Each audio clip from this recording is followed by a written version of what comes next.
Welcome to the Geek to Geek podcast, where war never changes. I'm Void, and I'm here with my co-host Beej. I'm so sad now.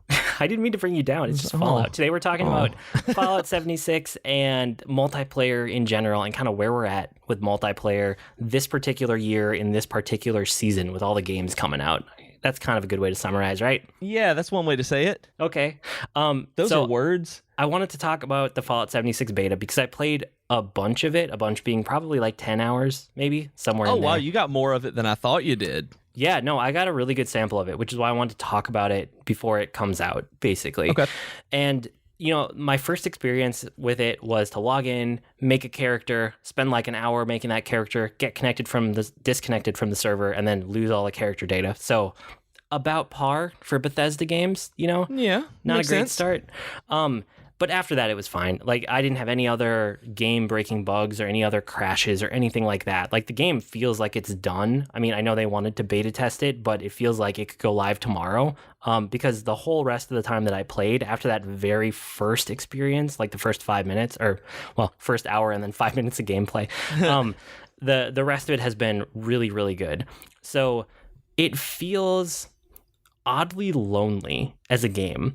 I've heard that a lot of the people that I've seen is you're not the only one who's said that. It's like are there no NPCs around topside, or are there just few of them? No, so there are no human NPCs in the entire game. So what they wanted to do was that every human that you see is another actual player, and that's what they did. So because it's weird how dramatically that changes a Fallout game, basically, because all of the story, right? Like all of the story that you would get from interacting with other human NPCs, it moves to terminals and audio logs and robots, and they're trying to do a lot with terminals and audio logs, and like even after the first hour with the game, I was already missing human NPCs. And I like audio logs. I know you and I were texting about this, where like games like BioShock, audio logs and BioShock, and was it Doom 3 that really introduced that concept? Those are great. I love when they're done well, but it sounds like this one may not have, but I didn't like how Prey did it. Prey was a game that I didn't like the audio log system. So is this one not done well, or is there a particular reason that you missed the NPCs or didn't like the audio logs? Okay, well, so there's two things. One is like I'm just not as big of a fan of audio logs as you, so that's playing a part in it. So take everything I say with that in mind.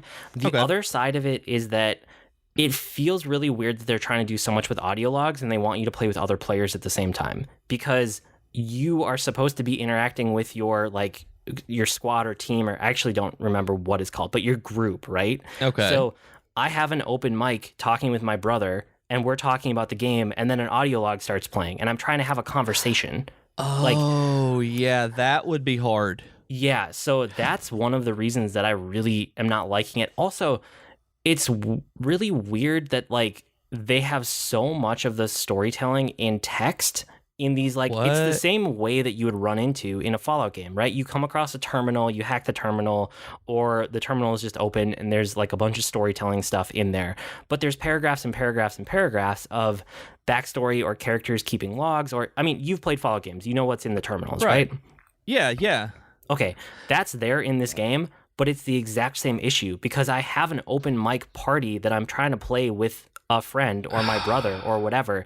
I don't have time to sit there and read through a novel on a terminal in a Fallout game when my party is ready to do the next thing, you know? So there's this inherent clash there between, like, there's no NPCs to interact with, so you can't really like get around an NPC as a group and experience a story together. So instead they've moved it to audio logs and to terminals and to text and letters and just reading, right? All these different ways that they do it in a Bethesda game through reading, through text.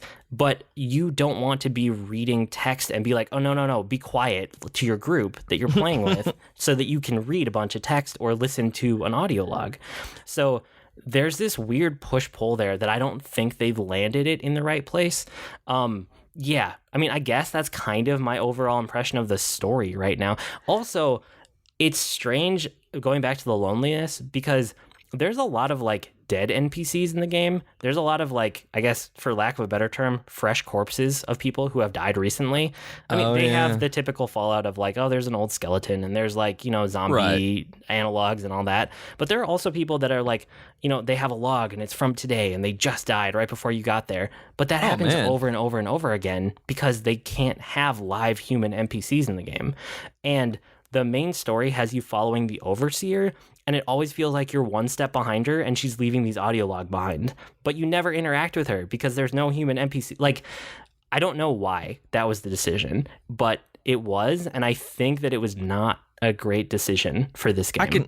I can see why they would make that decision. With you going out into the world, with this being really the first foray out into the Fallout world, outside of the bunkers, outside of the vaults, I get not having human NPCs. But when they do that, where it feels like the main villain is always one step ahead of you for no reason other than not to have human NPCs, that feels like an artificially placed barrier that detracts from the storytelling as opposed to adding to it.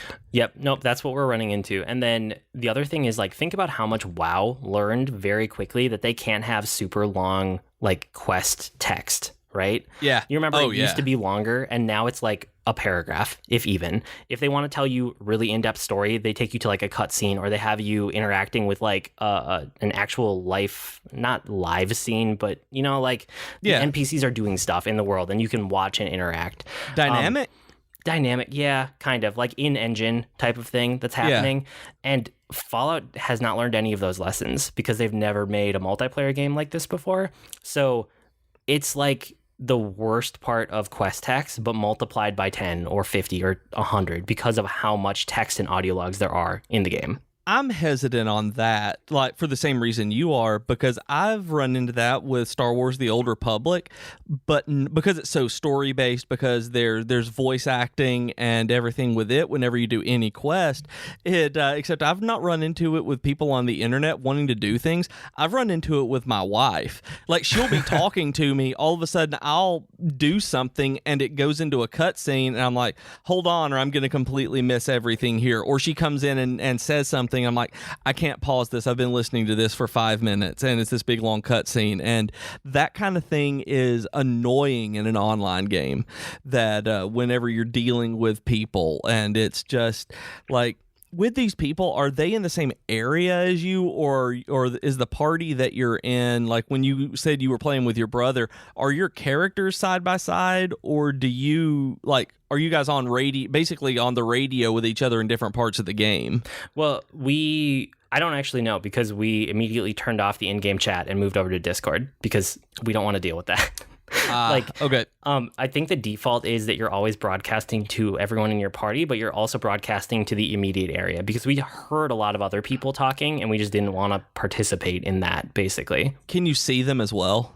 Yeah. So whatever server you're on, you always see everybody in the server, and you can see them as dots on the map all over the map of the entire game, basically. So you can see all the people in it, and they said that they're aiming for like a couple dozen per server, which kind of held out from what I saw. You know, every time I looked, there was probably 20-ish. So yeah, you know, maybe 2 dozen.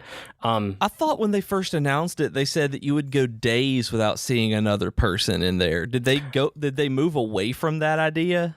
Well, so the people who want to do PvP will just find you because you're a dot on the map that everyone can see all the time. But then the other side of it is like everybody's doing the same main quest. So we constantly were running into people. Like I did not have the experience of, and maybe honestly, this is maybe just an early game thing because everybody's still right near the beginning of the story. And like if you're following those rails, you run into people more often. It might get better as you hit servers that have bigger like level range, you know, but right now everybody's still right at the beginning. So I don't want to weigh in too much on that. All of that is like, those are my gripes, right? The other side of this that I did want to highlight is that it's good enough. Like, I don't have a rave review. I can't come out here and say it's amazing. I'm so glad. But it feels like a Fallout 4 multiplayer expansion. And I'm not saying that in a bad way. It's just what it feels like. And honestly, like watching some of the documentaries and stuff about it, that's kind of what it is. Like, that's what it grew out of, the Fallout 4 engine. And it feels good enough. It feels like I get to play Fallout with my friends and my brother, right? That's like the core of what I wanted out of it. And it's providing that. It feels like it's a really good base for them to build on, and they can learn a lot of lessons quickly because they launched this as like a games as a service, right? They said they're going to support this for a long time after launch. And I think that if they do that, this could be something that's like amazing in a year or two. Right now, it's good enough. There's no wow factor. Like, I'll still play it. When this game comes out, I'm going to be playing it. I want to follow some of that main story. I want to play with my brother again. I want to play with other friends online and just kind of explore Fallout with friends. If that's what you want, the game is providing that. Like, I don't want to take away from that piece of it. But there's nothing wowing me. There's no wow factor except for you get to play Fallout with friends. So, and I'm not up on Fallout that much. I haven't played 4. And so is this more of a Fallout 3 to New Vegas kind of jump? No, this is like a Fallout 4 to Fallout 4 multiplayer jump. Like, it feels like an expansion pack to Fallout 4. Honestly. Wow. Okay. Yeah. And that's weird for me. Like I'm both excited about this game and really hesitant about it as well, because I don't necessarily want other people playing a single player RPG with me. And I'm worried that with this game that it'll move somewhere like Destiny, where you are forced to have a group of people with you to get through certain content. And that is the last thing I want with something that comes from a series of single player games. Like with Star Wars The Old Republic, a lot of people had that issue. And so they changed it where you can solo all of the dungeons. That it doesn't matter what class you are, they put out healing boxes that you can click on while you're going through so that healers can tank or DPS can go through or whatever it is, that you don't have to have a team to do it in story mode and get that, because people complain so much about everything being gated behind groups that I'm wondering if this game is going to have that at the end. Like, what is the end game for this supposed to be? I mean, they basically said that you can play this whole thing solo to get through the story, but the hints I've seen are that, like, once you hit end game and you want to do the end game stuff, it's much more beneficial to have a group. So it might fall into there, but I'm, 50 levels away from hitting that point or something. Yeah. So I don't know. I can't really report on that piece. But that gets to the fact of, like, I just want to talk a little bit, because that's kind of all I have to say about Fallout 76. It is what I thought it would be, and it's not a huge wow factor, but it's Fallout with friends, and that's enough to, like, justify a purchase for me, even though it has all these things that, like, they could have done better, right? I have nits to pick. I talked about them already. But the other side of it is Red Dead Redemption 2 online is coming out in, like, a couple weeks. Like, it's out in November. And oh, wow. I have played probably 35 hours of Red Dead Redemption 2 now. I think I might be more interested in the online one part of it than I am in the main game at this point. Because is it online like Fallout 76 is online, or what does the online component of this one look like? Because I am not up on Red Dead Redemption. Like, I do not know anything about this game other than the glitch videos I've seen where horses like fall on people. Like, that is all I know about this game, is that horses can sometimes fall on people and the AI does weird things. It's basically the same model as Grand Theft Auto 5, where there's a single player game that's totally siloed off from the multiplayer game, but they take place in the same world using all the same assets. Okay. Yeah. So the thing is that, like, I've played a ton of this game. I'm still playing it. It's a gigantic game, right? And I like it the further that I get into it, because the setting, I wanted to play a Wild West game. That's what I liked about, like, the frontier, the Western setting. That's what I liked about Red Dead Redemption 1. And this game keeps forcing you east. And that's what the whole game ended up being about. And I didn't know that before I bought it. It's weird. It's like you're on the run from the law in the West, so you have to keep going further and further east. And I don't like that setting as much. Like, I don't know. It just doesn't click with me the same way as, like, Open Fields and Wild West and all of that does. So you're like Horsey Man Cowboy in Chicago? Yeah, more like Louisiana. Like, it forces you kind of like southeast. So it also runs into all sorts of stuff around, like, slavery and, industrial revolution in the southeast, and, like, the bayou, and I don't know, just that stereotypical Southern culture that has such a negative connotation, and you can speak better to this than I possibly could. I feel like I'm not doing a good job of it, but do you know what I mean? Yeah, I do. And thinking about it being Louisiana is a completely different kind of Southern culture in that era, especially when you're talking about slavery than typical southeastern slavery, because they were coming directly out of the Caribbean. There was a big trade going into New Orleans and Louisiana, so that you were having a lot of mixed race people at that era, which is where a lot of where Cajun came from. There was a huge French influence as well. So the like slave triangle had a little tendril off basically into Louisiana, and so it has a slightly different dynamic for the plantations and ideas. It feels like there's no like one-to-one with existing states, but it feels almost like they make up their own states. But if you know the US, it feels like if you started somewhere in like, I don't know, New Mexico maybe, and then you just started heading like east type of thing. Yeah. I mean, it's compacted. It's very compacted. There are parts of it that feel like, you know, mountainous, and like you get over the mountains and then you start getting into like some plains and prairies, but then you quickly get into stuff. Yeah, you know, it's the video game stuff. But the town I'm in right now is obviously supposed to be like a corollary to New Orleans, and I don't know. That's not what I signed up for. It's not what I wanted in the game. Like, I wanted to go west. Yeah, I mean, you actually called this the horsey game to me at one point. Like the first things, like that is what you wanted. Wild West Horsey Game. That's what I called it. Wild West Horsey Game. That's what it was. That's what it was. And it's like that speaks loads to why this is a disappointment for you.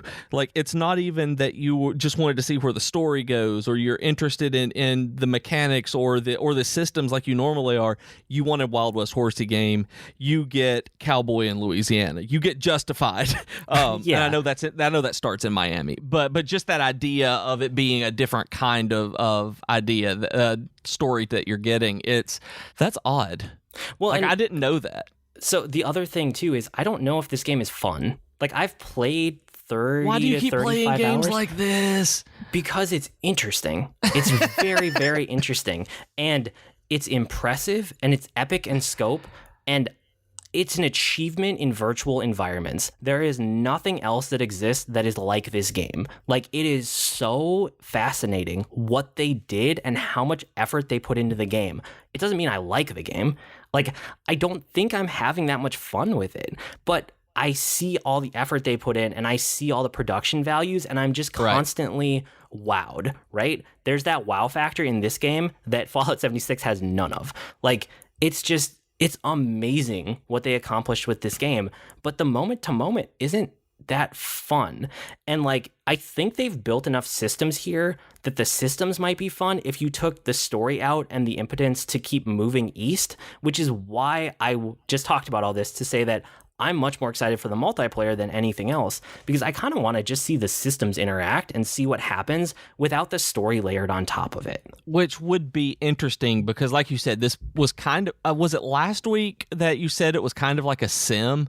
Yeah. That you... There's definitely like a push-pull between, they're trying to tell a linear story, but the world feels kind of like a sim. Like, there's so much going on under the hood all the time, and those systems are interacting, but it doesn't feel like they're actually a good fit for a linear story. It feels like it's just a good fit for a world that you could explore instead. From everything I've seen, like I said, I've seen a lot of glitch videos and just things like that rather than the actual gameplay and moving from point A to point B.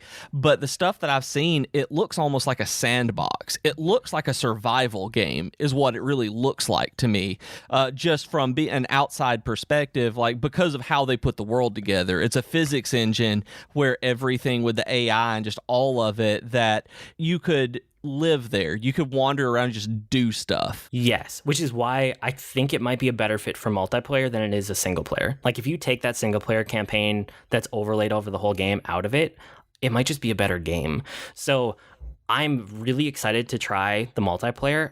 I don't know if I want to keep playing this game much more. Like, I'm 30 to 35 hours in. I looked earlier today at, like, before we started recording, at where I was at for the completion percentage for the story, and I'm at 31%. So, daggum. I probably spent if, like 4-5 hours somewhere in there, just kind of putzing around, trying to understand the game. But I basically went critical path pretty early. So I've probably been on the critical path for like 30 of those hours. And I'm at 31%, which means that if I want to finish this game, it's like 100-hour commitment. And I just don't know if I'm feeling it, if the game's not fun. And I don't think you should. Like, really, because it's not fun. That when you stop having real fun is when I stop playing a game, or whenever I move forward to do it. Like you said with The Witcher, you didn't like the combat, you god moded it, you love the story, you move forward. Yes. That when a game is not fun to play, it loses its primary purpose in my mind. That if you're obviously having enough fun by learning about the systems and seeing the production values that it's worth playing. I want to see what else they've done in this world, because it's such an accomplishment of creative work, But like I want to see what it has to offer, but I'm not moment to moment having fun. It's a really weird place to be in. I'm not done playing it yet. I'm gonna put in more hours. It's just a matter of like, I don't think I want to finish the story unless something dramatic changes soon and it gets more interesting and more fun. I think I want to push through and kind of just see a little bit more of the game running and interacting and what else they've done. But if it's really going to be 100 hours, I don't think I want to do that. Well, I mean, that's the same kind of problem I have with World of Warcraft, is that I love, and a lot of online games actually, my wife asks me why I keep playing WoW, because I don't have fun when I play it. That she has, like, I don't think you like this game. And I don't like the moment to moment of it, but I like the overall world and how it's all put together, and those moments of really good creativity, of good intellectual property, and good storytelling. But moment to moment, it's generally not terribly fun. And so it's kind of like, I understand where you are with it. I see wanting to continue on and see what's there, because that's the only reason I power through a lot of online games that I do. But 100 hours is intimidating. Yeah, it's a lot. So, I mean, I guess to kind of start to wrap up the topic, like, this is the question I posed to myself, but I wanted to include you in it. It's like, what are we actually looking for in multiplayer games right now at this moment? Because, if things were slower, if it was a slow release season and games weren't coming out all the time and I had nothing else to do, which is not the case, I would probably think about like re-upping my subscription to Final Fantasy 14 and catching up on the story, or Elder Scrolls Online and either spinning up a new character or doing a whole new storyline with my max level character, something like that. But like, I don't know. There's nothing multiplayer right now that's really grabbing me, except for one exception that I'll talk about in a second. But I wanted to know where you're at with it. I mean, I'm kind of the same way, where I'm interested in Final Fantasy 14, but whenever the new expansion comes out, I'll eventually go finish up all of the patches that I've missed in Stormblood.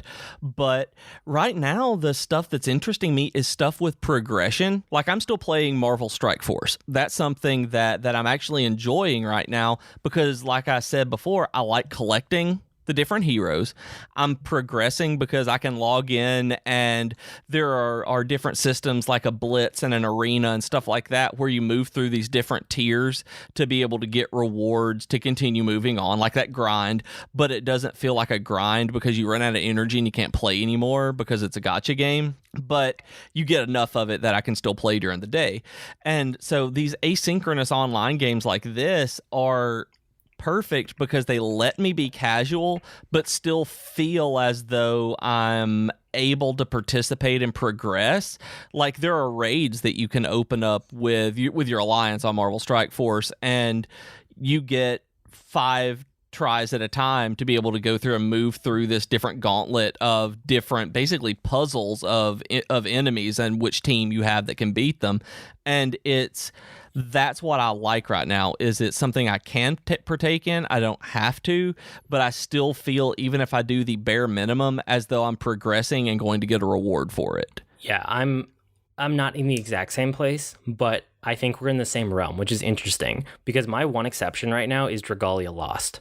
And okay, I'm not a big fan of asynchronous multiplayer. I think it loses something when it's not synchronous. Oh, it does. Yeah. And like, I don't know. I do it sometimes in some games, but it's not something that is a huge draw for me.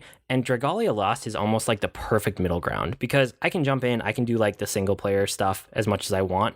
But if I want to do something multiplayer, I can find a room, like a group, right? It's like called a room. You create a room and other people join it for whatever the current event is, like whatever the current raid or the current, banner event is in a minute, maybe two if it's being slow. And then we can do a raid boss in less than 5 minutes and then I'm done. So it's like coming together with other people in real time and completing an objective. And there's reward at the end, there's loot at the end, there's progression that's happening, and all of it takes less than 5 minutes. Where the opposite of that is like Red Dead Redemption not respecting any of my time and making me follow an NPC halfway across the map while they run out of dialogue to say, and then you're just watching your horses walk for 10 minutes, So it's That's like ridiculous. In that 10 minutes, I could have done 2 actually active games with other people raiding in Dragalia Lost. So it's like that's kind of the flip side of it. It's also not a huge commitment like Fallout 76, right? If I'm going to sit down and play with other people in a game like that, I want to devote multiple hours to it. I can't jump in for like 5 or 10 minutes. That's not going to do anything. Whereas I can pick up my phone and I can actually accomplish something in 5 minutes in Dragalia, or 10 minutes. I can accomplish actually a decent amount of things. So I like that a lot. And this is where I started to realize that I might be getting done with Red Dead, because on Sunday night, I had the opportunity to play Red Dead Redemption 2 and keep progressing the story. And at some point I paused and just did a quick game of Dragalia Lost. And then 2 hours later, I was still playing Dragalia Lost. Oh, wow. I didn't go back to Red Dead that day. And so that was like what kind of tipped it in my mind. And one of the reasons I wanted to talk about this today. That's interesting to me, because I did something very similar to that with Spider-Man, and it's not online or anything, and I love that game, but I did the same thing with Spider-Man and the mobile game of Strike Force, because I just put it down and then I got caught up in the system of what I was doing more so than it not respecting my time. But there is something about those games where there is an appeal. I mean, there's a reason that they make so much money on them. And with Dragalia Lost, I think that I actually forgot that game existed. Like, I really enjoyed that. It's funny. I enjoyed that game. And until you put it on here, I'd forgotten about it. It's on my phone. I still have it. I just haven't opened it. But it's one that it's really well done, but for some reason it just doesn't click with me like it does you. And I think one of the reasons that that this one I'm playing actually works better than some of the other asynchronous ones that I've played is there is an always active global chat at the bottom of the screen. You can open up and expand into a full screen one, but there is a constant stream of people talking about different things in the game, basically. Like, there's not a lot of, I haven't seen anybody yelling about politics or stuff like that, because they get reported and banned and you can block them. Not Baron's chat.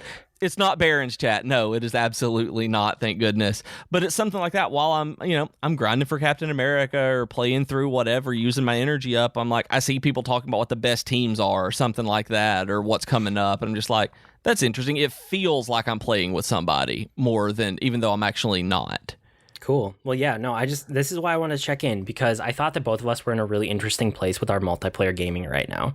So we'll see. I mean, as Fallout 76 actually launches, as Red Dead rolls out online, I'll be trying those and I'll be playing those more. So I'm sure I'll report back. But like right now, I'm more drawn to a mobile game for my like multiplayer enjoyment than anything else, which is so weird to me. That is really odd, because you like mobile gaming. Like, that's not anything new. You always have great mobile games that you enjoy. But that it being the online choice over something like a AAA title like Red Dead Redemption 2 is right, exactly, really crazy. It's so crazy. Weird. It's weird, but it also speaks so highly of how well that game is made. Yeah, like I like it a lot. The Dragalia, I mean. Yep. Okay. So before we get into the mid-episode break, don't forget to send us questions. This is probably the last week you can send us questions before our Q&A episode around Thanksgiving, because we always record that one early, so we have the week off. So send those in if you haven't. Any of the platforms works: Twitter, email, all the places we watch, Slack, Discord. That's a lot of them. Reddit, any of those will get it to us. And Geeky Offer of the Week, you always like to tell the people. So we have a Patreon. You guys have probably heard me talk about this before. So if you go to patreon.com/geek2geekcast, you can support the podcast, become a patron saint of geekery on our Discord server.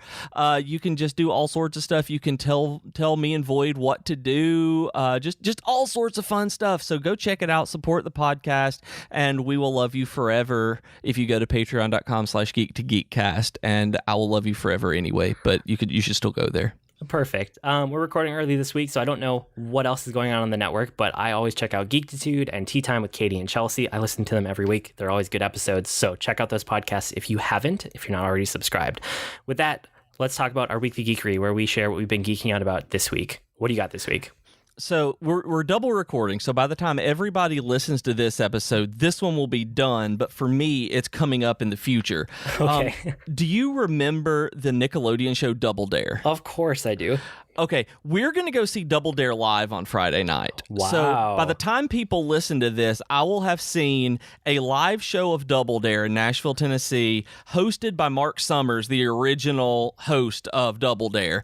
And when we saw this, that this was coming up, we got so excited that this is really our anniversary trip for ourselves. Like we were married on Halloween, so our anniversary is just passed, and we always have a Halloween get together and all this. And y'all know that. But when we saw Double Dare, it's like we have to go out of town for this. Like we cannot pass up the opportunity to watch people like pull slime and boogies out of these giant noses and get the flags and get slimed. Like we were so excited about this. So I am really pumped to see this on Friday night. So by the time you guys listen to this, you may have seen me on Twitter talking about it and posting pictures, I hope. But I'm really pumped about it because that's this week as we're recording this. That's awesome. I want to hear about it. And I actually bought 2 MCU movies this week. I haven't bought any since, we did buy Thor Ragnarok and Black Panther, so I can't say that. But we stopped really collecting them when Ant-Man came out because there were just so many of them that with Ant-Man, it was the first of them where we didn't feel like we needed to own that just to watch whenever we wanted. And but this week, I actually went and bought Homecoming on Blu-ray, and we bought Infinity War on Blu-ray because we wanted to watch it. And Homecoming is great. Like Homecoming is exactly the movie that I remember it being. It's a wonderful, good Spider-Man movie. It's funny. It is the low stakes kind of Peter Parker story. I still love it. It's Spider-Man. Tom Holland is wonderful. Infinity War, I liked a lot better the second time that I've seen it. This is only the second time I've seen it as well. Like I liked it in May well enough. I kind of forgot it came out, and I thought that Teen Titans Go to the Movies was the best movie I saw this year. And I thought it and Deadpool 2 were both better than Infinity War. And I still think that's the case, but watching Infinity War again, it is a much better movie than I remembered it being. And I thought it was a fine movie before. Don't get me wrong. It's not like it's Age of Ultron bad, but Infinity War, it's good. Like I enjoyed watching it, but they have their own Canto Bight scene. Like the one where Thor is with the dwarf and getting Stormbringer. Like the movie just drags there because everything slows down. Like it slows the pace of the movie down where I knew what was coming up and I knew how it was put together at this point. So I could see how that may be why I disliked the movie so much the first time, is because I got into it and things were going well. And then this stuff happened and it yanked me completely out of it. But this time at home, I could actually get on my phone and be like, okay, Peter Dinklage is talking in a really dumb voice again. I'll wait until this is over. And then I move forward. Like I could actually not pay attention to a part that made me dislike the movie more last time because it was draggy. Like it was not well edited is the better way to put it, I guess. They needed to edit that part more.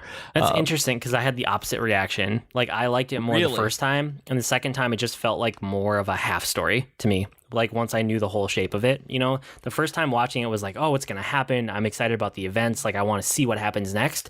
And then the second time watching it was like, yeah, but the whole story's not here. Like, this is only half a story. Like, you know, I definitely felt that a lot more the second time.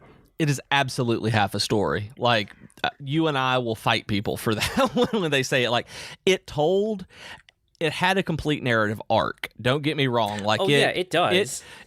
But is in terms of the story it's telling, it's half a story. Yes.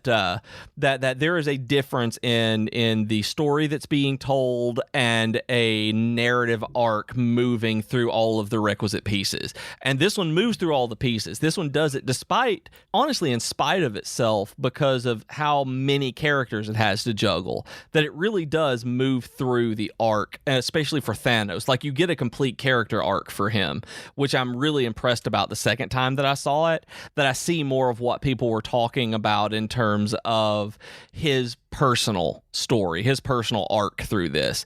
But I liked it a lot more like that. I guess that's really all it is. Like, I was way more impressed by it, and I'm looking forward to Untitled Avengers movie way more than I was before. I did some looking into the MCU at this point, and because I was looking at Homecoming, I was watching Homecoming, and they actually have a sequel planned for next year. Did you know it came out next summer? Yeah. No, I didn't. Like, I had no idea, and it's titled Far From Home. Like, that's why. So they also have a Black Panther 2 in development, and that's why when both of those had been announced and were known before Infinity War came out, and that's why at the end of Infinity War it had such a less impact on me than it could have, because I knew those two movies existed. Right. You know? And there's a lot of theory out there that I like getting into in terms of how much the external forces that we have today with the internet and how much we move into these like pre-production and celebrity side of things, how much that ruins narrative storytelling. Because if Infinity War had told its story in isolation, then it would have been much more impactful than us knowing what was coming up, because we knew that they were filming both of these at the same time. We knew that what characters' contracts are looking like. We knew, like, I didn't know when Spider-Man 2 was coming out, but I also knew it was coming out. I knew it had been greenlit. And so it's just like, these things interact and play together in a way that I don't like that they play together, because I'm not impacted by the narratives as much as I could be. But at the same time, I'm really excited for what's coming at this point. Like seeing Captain Marvel and Spider-Man Far From Home, that even though they are being pretty tight-lipped about what's coming up after those. Yeah, no, those are the two I'm most excited for right now. I mean, I want to see the other half of Infinity War, but I mean, those are like, I'm excited for those movies, you know, even though they're in development. But you're right, it definitely changes things when you know the greater context of what's happening in the real world, you know, instead of these being an isolated story that's happening. Yeah, it's kind of like Episode 9. As much of Star Wars geeks as we are, there is still something that's taken away from that by knowing that they changed the director from, I can't remember his name, to back to J.J. Abrams. That we know what kind of Star Wars movie to expect now, even if we don't know what's going to happen. Where with a different director, like when we got Rian Johnson, we didn't necessarily know what to expect out of The Last Jedi, but we can pretty much pinpoint the style of Star Wars that we're going to get from JJ. That's not a bad thing. I love The Force Awakens, but it just changes the way that we interact with that narrative. Yeah, no, that's a really good point. This week, so like you said, we're double recording, so I have like half of my geekery over here, but I wanted to give a quick Gamefly update. So I got Labyrinth of Refrain, Coven of Dust, because it looked like a interesting like RPG take on first-person dungeon crawl, but like kind of anime styled. It looked interesting, but as soon as I booted it up, I hated how slow it was. I hated the controls. I just like immediately sent that one back. I got Yoku's Island Express, which is extremely cute. It's a very cute like pinball platformer. So you're a little bug and you're rolling around a ball, and it acts as the pinball, but you always like stay with it basically. And you can use like like the pinball bumpers and like flaps and like all of that stuff to like move it around the environment. Plus, you can kind of like roll it back and forth with the control stick. I hated this game. Like, it's so cute, and I just hate it. I think it's because I get frustrated with pinball in the first place, and this is like that, but more on top of it, and I just got frustrated with the platforming so fast, so that one went back pretty quick. But if you like pinball, and if you like cute games, like, go get that game, you'll love it. I hated it, but you will love it. I tried Dragon Quest 11, and man, it sure is a Dragon Quest game. Like, yep, I've heard that. I don't know what I expected. The series barely ever changes. And the same thing is here. Like, it's a Dragon Quest game again. I still don't like them. This is why I like Final Fantasy so much more than Dragon Quest. And I've only ever beat one Dragon Quest game, and I've beaten every Final Fantasy game. Like, whether or not they succeed, Final Fantasy is always trying to reinvent itself. And they've succeeded to greater and lesser extents over the years, but they keep trying new things. Dragon Quest is like the polar opposite. They have one thing, they started doing it, and they just don't really change it ever. And I mean, some people want that. That's what I look forward to with 11, because as much as I liked 8, from what I've heard, 11 is 8 but better. And so I'm like, yeah, that's great. I mean, I would say that. Having tried both of them, even though I didn't get very far in either one, I would agree with that assessment. It feels like 8 but better. Yep. And so I'm good with that. The one I want with 11 is the 2D one that was on the 3DS. So I'm kind of wondering if that's going to be the Switch version. Oh, yeah. That might be interesting to look at. See, that's the thing. Dragon Quest is always interesting for me. I always hope that I'll like it, and I try it, and then I don't. So I guess that's going to be my relationship with Dragon Quest forever, and I just have to accept that at this point. The other game that I tried from GameFly was Shadow of the Tomb Raider, and man, just like Dragon Quest is another Dragon Quest game, this is another Tomb Raider game. They still really like hurting Laura, like, a lot, in grotesque ways. Yeah, man, it has that like something body horror to it, you know, where she's like, she gets impaled and she gets killed, and it's like, it's gruesome in a lot of ways. And besides that, it just felt like another Tomb Raider game. Like, it wasn't doing anything new, so I bounced off of it pretty quick. I just played enough to see like, oh yeah, okay, I see what they're doing, the same thing again, got it. That makes me really sad because it feels like it needs a reboot, but this is the rebooted series. This is like the second or third Tomb Raider reboot. Maybe they just need to put this series to bed and like make a new one. Maybe so, because like Jennifer loved the first one. That I watched her play this one. It was great, and I played some of it, and the first one's a really, really good game, but they do have those, how they hurt Laura in grotesque ways.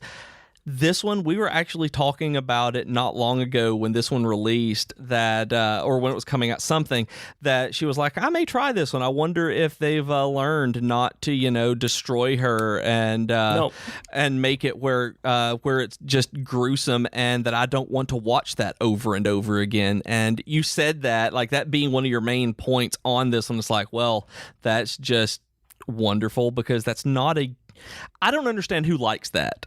Like, maybe, I don't know either. Like, I don't know what they're trying to do with it. Are they trying to be realistic? Because it's not realistic. Are they trying to make it visceral? Because it's not. It's just gross. Like, I don't know what they're trying to accomplish with what they're doing with her, like, death animations. And sometimes it's not even a death animation. Sometimes it's a situation they put her into and she has to get out of, but she gets, like, extremely hurt along the way. Like, I don't know who enjoys that as a thing.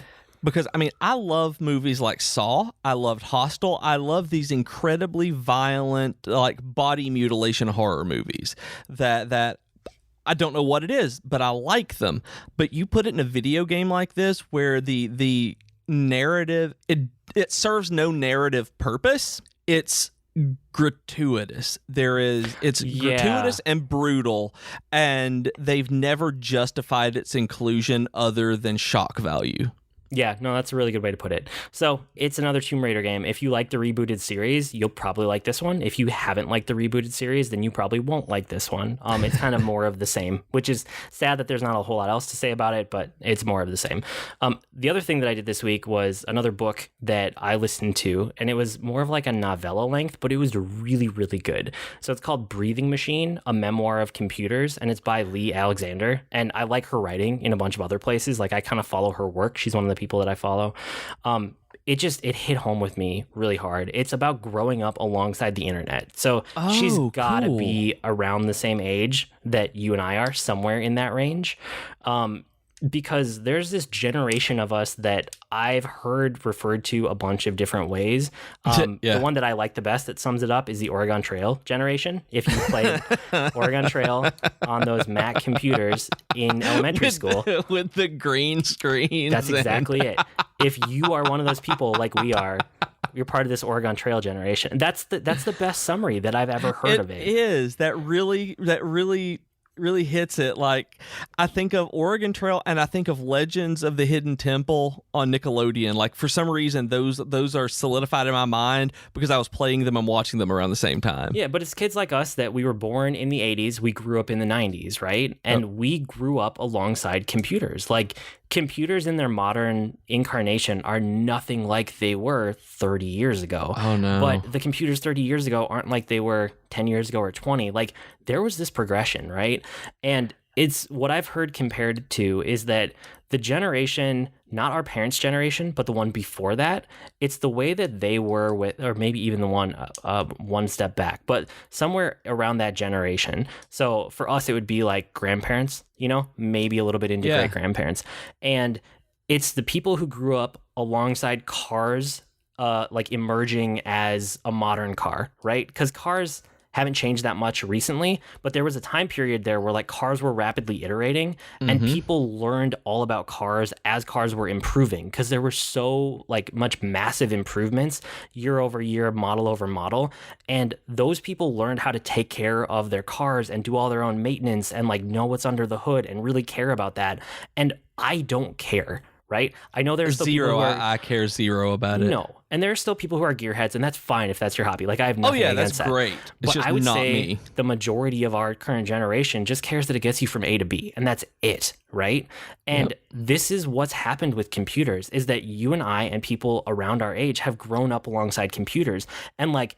I have no problem diving into an OS and looking at what's under the hood and everything going on and tracking down an issue or like hunting down a driver or looking at what's going on in the BIOS. Like these are just things that I do because I grew up alongside it. But my kids are not that way. And I don't know if they will ever be that way because they've grown up with iPads, right?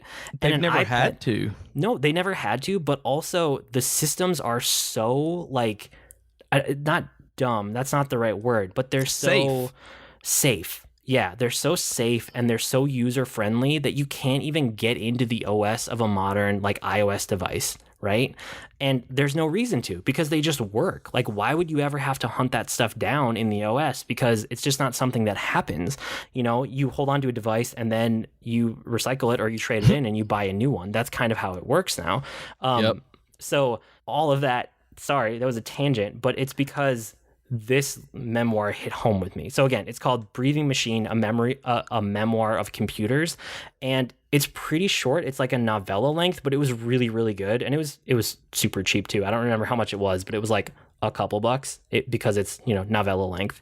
So I recommend that if you have any interest in anything that I just said. Basically, That sounds really fantastic. On top of it being the kind of book that I love, it's something that I've had in my mind as well. Like one of my viewers from my live stream I do for work sent me a link a while back about, and it was written years ago, but of people who can't fix their own computers. And like you said about your kids, and the conclusion that they came up with about this was because exactly what you said was because they've never had to or it didn't work. That you and I, whenever our computers broke, the reason you said, like you said, that we can dig into the BIOS, that we can open up any of the registry files, do whatever we need to do, because we had to do that or our stuff wouldn't work.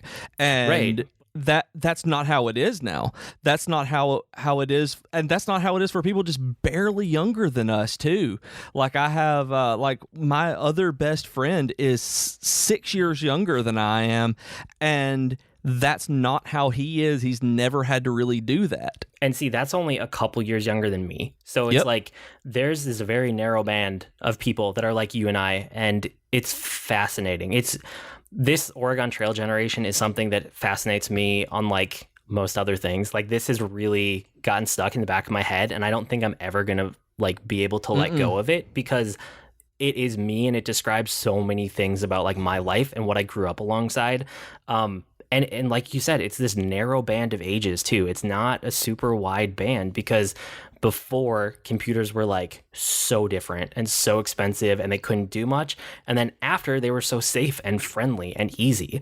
And it's because we grew up with them. But again, there's that generation that grew up alongside cars, and they were the same way with cars. But if you and I have a car that breaks, we take it to a guy and pay him to fix it. Oh, yeah. Right? Oh, yeah. Somebody else is in my car. Like, I went to YouTube and I could change a headlight on my car. That's it. Like, that, I don't... Like, that is the most extensive and complex thing I've ever done on an automobile, was change a headlight on my Prius. Like, I don't change my own oil. Again, I know there's gearheads out there screaming at me right now. I'm sorry. Oh, yeah. But, like, I think that you are the exception if you're a gearhead. I don't think that's what most people are like these days. Just our like age, I guess that's the way it is. Like, depending on your culture, because there are tons our age here in Alabama that is not even like, I'm the outlier where I am here. Like, people just love their cars and trucks, and it's a cultural thing. Yeah, but there will always be people like that. I mean, there's always going to be a dedicated like PC hardware people that get down onto like the lowest level of the stack and want to mess with it. Any hobby has that, right? Oh, yeah. But it became more of a hobby and less of just like a requirement of life, like it was when we were growing up. Yeah. And it's really interesting. Like, I've spoken with some people on Twitter. I know, like, people like Chef F, who have worked in it their entire lives, are an older generation than us, who have hit that same kind of narrow band of generation, who got into computing and tech and IT right at that age where it was introduced. And so there was either you're there at the very beginning of computing, or you're there at the beginning of personal computing, but there's still that gap in there, and there's the gap after. And so it's really interesting to talk with him. And I was talking with him about internet security the other day, and just the fortress that he has set up on his browsers. And it's just like, I realized at that point, just like you and I are talking about this with us, that I'm the generation behind him where I know about security, and those 70s kids are so much more ingrained in security and just every little detail of how all of this stuff ties together, like the Unix side of it, and just locking it down. I don't even know how to say it. It's the nuts and bolts, but it's like just that particular side of technology that, while I can get in on the software side like that, it's the, I don't even know it's like hardware level almost, not, but I know what you're assembly getting at. Level kind of machine level, not machine learn, but just that. You go further, almost hardware level like that, where it's not quite hardware, but the words are escaping me. My brain's like your brain, man. But this is one of those things where I'm endlessly fascinated with these different generations, and like not looking at them as a Gen X or Gen Y or Gen whatever, but looking at them as, what did you grow up alongside and how did it impact you? You know, because I really think you can divide groups up that way from a generational standpoint and see some interesting correlations, to say the least. So my wife's speaking of that, my wife's best friend is 2 years older than I am, and is hardcore Gen Xer, like Seattle grunge, real world type Gen Xer. Like she's not a stereotype, but just that stereotype of that generation, you know? Yeah. And then she's 2 years older than I am, and I am hardcore millennial. Like, I am one of those elder millennials who, like, that's what I am. Avocado toast, technology, iPhone, shiny, Mumford & Sons, all of it. Like, that's me. No, it's super fascinating. Okay, we'll come back to this, I'm sure, because obviously you and I did not intend to talk about it for like 15 or 20 minutes, but it's not at all good topic. Cool. That's probably it for tonight. You can write to us with comments, suggestions, or feedback. Our email address is geektogeekcast@gmail.com, or reach us on Twitter @geektogeekcast. We also have longer discussion threads on our subreddit at reddit.com/r/geektogeekcast. And don't forget to send your questions. Last chance. Send them in. And we also have a lot of discussions on Slack and Discord, and you can throw all of your questions at us there as well. So go to discord.geektogeekcast.com and slack.geektogeekcast.com to hang out with us and get an invite. And I did just throw up, since this is coming out just before Thanksgiving, there is a Black Friday deals channel on Discord that people requested to see cool tech stuff. So hop in there and see if there's anything you can save money on next week. Maybe. I don't know what days it is anymore. Sweet. I blog at agreenmushroom.com, and you can find me at grnmushroom. That's green mushroom without the E's on Twitter. And I'm on Twitter as at Professor Beej. That's Beej with 2 E's, and I blog at geekfitness.net. We've been Void and Beej, your Oregon Trail generation, with your Geek to Geek podcast. That'll do it for this week. See you next week, geeks. Oh no, I died of dysentery. That's not a good death.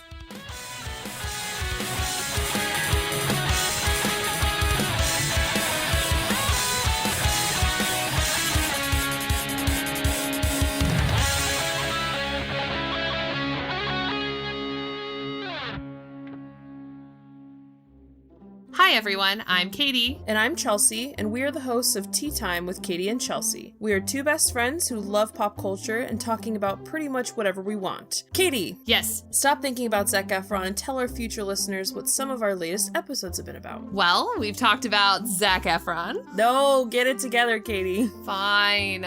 We've talked about fan fiction, classical literature adaptations, favorite TV couples, and so much more. So grab your cup of tea or whatever your drink of choice is and download our podcast today. Hi, my name is Joe Hogan, and I'm a geek. And if you're currently listening to this, there's a good chance you're a geek too. So check out my podcast, Geektitude. Each week, I talk with somebody about their geek aptitude. Sometimes I talk to people in a geeky profession. Sometimes it's someone doing something really cool with their geekiness. Often it's another geeky podcaster. But it's always someone who wants to share their inner geek. So join me each week as we come together to geek out about all the geeky stuff we love. And remember, this week, keep it geek.